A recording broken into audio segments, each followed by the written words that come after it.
Salutations à toutes et à tous, Steve, supporter of Marseille. J'espère que vous allez bien. Si tu es nouveau sur ma chaîne, l'ensemble de mes abonnés et moi-même te souhaitons la bienvenue.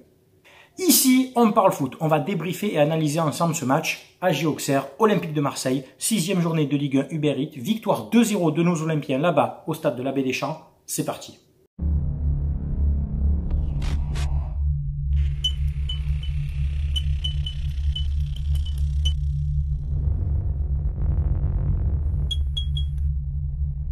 Tout d'abord, on va rendre honneur à tous nos ultras qui ont fait le déplacement là-bas, donc en Bourgogne. Bravo à vous, on vous a entendu, vous avez chanté tout le long du match. Belle animation à l'entrée des joueurs. Bravo encore à tous les supporters qui représentent l'OM en déplacement. Il y avait aussi des supporters marseillais répartis un petit peu dans le stade de l'Abbé des Champs. On vous a vu sur les buts, vous vous êtes levés, donc encore bravo à tous ces supporters qui donnent de leur temps et de leur argent et de leur énergie pour soutenir notre équipe. La compo, donc Pau Lopez dans les buts. Pau Lopez qui a eu à subir 2 frappes cadrées dans le match de la part des Auxerrois. Il les a maîtrisées sans problème. Le jeu au pied, bon, il a dû utiliser un petit peu son jeu au pied sur des passes en retrait, sans souci non plus. Et des ballons aériens, rien à dire de particulier sur Pau Lopez. La défense centrale, donc on avait Mbemba, Balerdi, Kolasinac. Les 3 défenseurs ont pour moi été très bons. On va commencer par Kolasinac, qui en tant que titulaire axe gauche a fait pour moi un très très bon match. Beaucoup d'interventions au contact de l'attaquant auxerrois, n'importe quel que ce soit. Il a été très juste, très propre, très vif, très explosif. Il s'est porté quelques fois, notamment en première mi-temps, dans le camp adverse. On l'a vu jouer avec Klose, qui d'ailleurs jouait en tant que piston gauche. Il a combiné pas mal avec lui. Mais sinon, au niveau des interventions, il a été très propre, des bons tacles. Il s'est imposé physiquement. C'est un match plein pour moi de la part de Kolasinac. Balerdi dans l'axe a fait aussi pour moi, j'estime, un bon match. Pas mal d'interventions. Un très bon retour, notamment en deuxième mi-temps avec ce ballon en profondeur pour l'attaquant auxerrois. Balerdi, on ne peut pas lui enlever ses qualités de vitesse et d'accélération. Il est bien revenu pour le gêner. Il a pris des ballons de la tête. Il s'est pas embêté à faire des relances à 45 mètres. Il a toujours joué juste et propre avec ses coéquipiers sur le côté ou juste un cran devant avec Rongier et Verretou. Et pour finir, donc Mbemba qui est dans la continuité de ses prestations, qui pour moi aussi a fait un très beau match, offensivement présent, l'a vu beaucoup de fois lui aussi, à l'exemple de Kolasinac à gauche lui, est monté un peu plus à droite et a combiné avec Issa Kaboré et puis après avec Rongier en deuxième mi-temps. Il s'est retrouvé quelques fois dans la surface auxerroise, il a tenté des centres, des tirs, enfin il a apporté de la présence.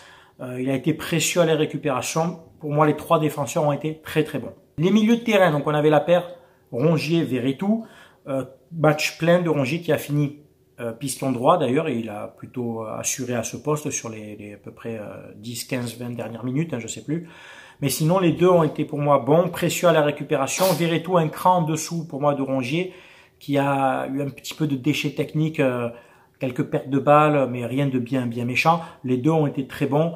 Et pour moi, Rongier a gagné vraiment en coffre, a gagné en capacité athlétique, en capacité technique aussi. Il perd moins de ballons, il en récupère beaucoup.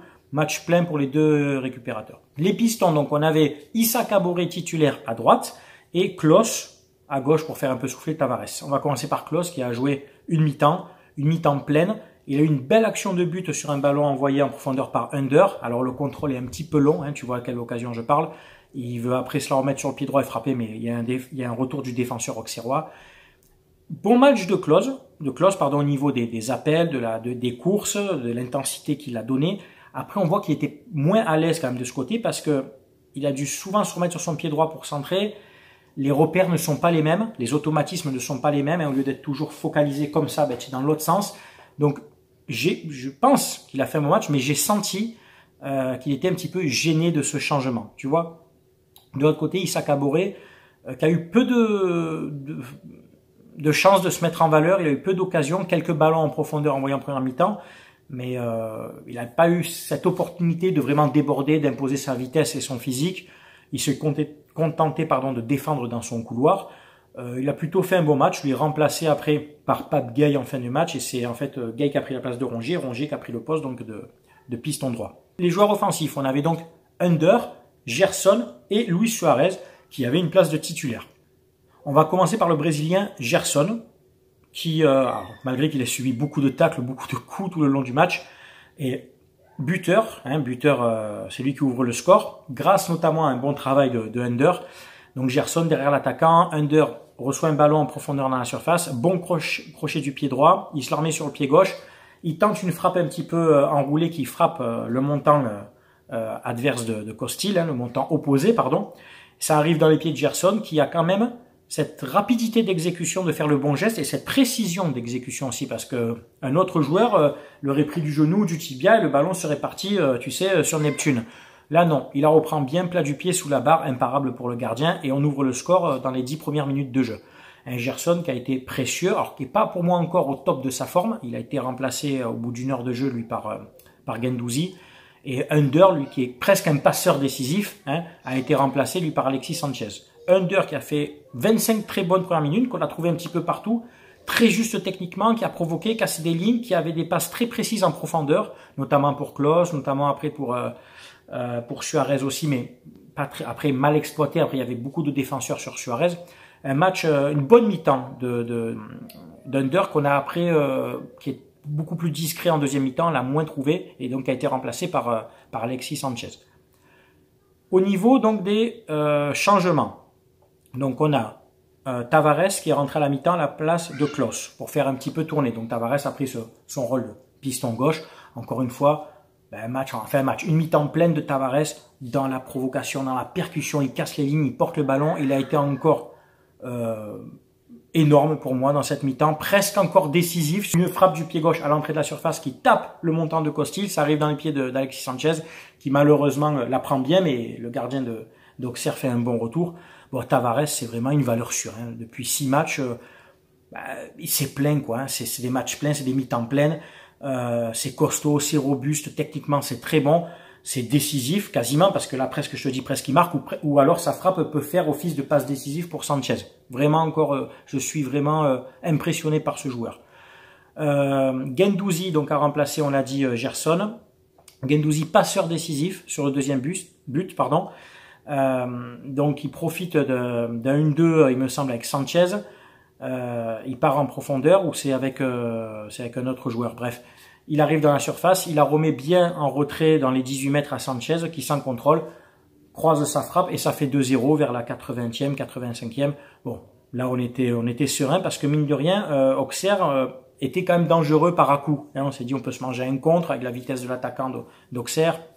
À 1-0, t'es jamais sûr de gagner le match. T'es pas à l'abri d'un penalty, d'un coup de pied arrêté. Bon là, Sanchez, 3e but. Un but bien construit, passe décisive donc de Guendouzi. Les autres changements, donc on l'a dit, Pape Gueye a remplacé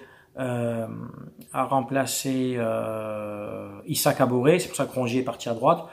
Gueye, ça a été moins emprunté que d'habitude, il a plus vite joué vers l'avant, il s'est retrouvé une ou deux fois dans la zone des 18 mètres auxerroises. C'est plutôt pas mal pour Gueye. Et ça permet aussi de faire tourner, avant le match de Tottenham mercredi, de vraiment faire tourner l'effectif, de faire reposer certains joueurs qui jouaient beaucoup comme Tavares par exemple, de laisser tout le monde un peu concentré aussi, d'impliquer tout le monde dans cette course au podium qui va être longue tout au long de la saison. On voit que Lyon, je fais une petite parenthèse, a gagné 5-0 contre Angers, donc il faudra compter sur eux. Il y aura Paris, Lyon, Lens va être là, va nous embêter un peu. Monaco peut faire ce qu'a fait l'année dernière, revenir fort en fin de saison. Donc tu vois, les places seront très chères. Au niveau du coaching de Tudor, je pense que ce qu'il fait est très bien. Il fait tourner son effectif, il profite des 5 changements. D'ailleurs, c'est Harit, voilà, j'en viens au changement, c'est Amin Harit, donc il fait son retour dans l'effectif, qui combine bien avec Guendouzi, belle justesse technique de Guendouzi qui après donc la met à Sanchez, un Harit qui a joué quelques minutes et qui a été encore précieux et décisif. Il a vraiment une finesse dans le geste et il va nous faire du bien, je pense, cette saison, s'il est dans les mêmes prédispositions que la fin de saison dernière, c'est-à-dire avec cette justesse technique, cette rapidité d'exécution, ça va être un bon Harit dans ces cas-là. Et ça va nous faire du bien, notamment en championnat, en Coupe d'Europe. Kolasinac, moi, m'a rassuré aussi. Balerdi a fait quand même un match correct. Tout ça, c'est de bon augure parce que il va y avoir beaucoup de matchs. La Coupe d'Europe, la Ligue des Champions, c'est très énergivore, physiquement et même mentalement, parce qu'il y a une débauche d'énergie et une grosse concentration. Et mentalement, ça épuise aussi.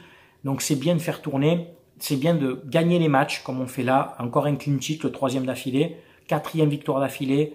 5 victoires en 6 matchs. On a 16 points sur 18 possibles. C'est un très bon début de championnat. On a la meilleure défense avec 3 buts encaissés. 4e victoire d'affilée. 5 victoires en 6 matchs. On a 16 points sur 18 possibles. C'est un très bon début de championnat. On a 16 points sur 18 possibles. C'est un très bon début de championnat. On a la meilleure défense avec 3 buts encaissés. 4e victoire d'affilée. 5 victoires en 6 matchs. On a C'est maintenant qu'il faut prendre les points, les gars. Le maximum de points à prendre avant la phase de poule de Ligue des Champions. C'est ce qu'on a fait, 16 sur 18. Donc dans la moyenne des 2 points par match, en 6 matchs, on devrait avoir normalement 12, on a 16. Donc on a l'équivalent de 2 points par match sur 8, on a 4 points d'avance. Tout ça, tu vois, tu as compris le calcul, c'est très très bon. Et avant les matchs de Ligue des Champions, que je te dis, sont très intensifs et te bouffent en énergie, voilà, on a fait quasiment le plein. Parce que après les matchs de Ligue des Champions, t'es pas à l'abri de faire un faux pas en championnat et c'est très souvent le cas. Voilà les gars, c'est tout pour ce débrief. J'espère qu'il t'a plu. C'est bien entendu à toi de commenter, de donner ton avis. Si tu es supporter de l'OM, d'Auxerre ou d'une autre équipe, tu sais qu'avec moi on respecte toujours les avis de chacun. Voilà, c'était Steve, supporter of Marseille. Portez-vous bien, passez un très bon week-end. Ciao ciao tout le monde, à bientôt.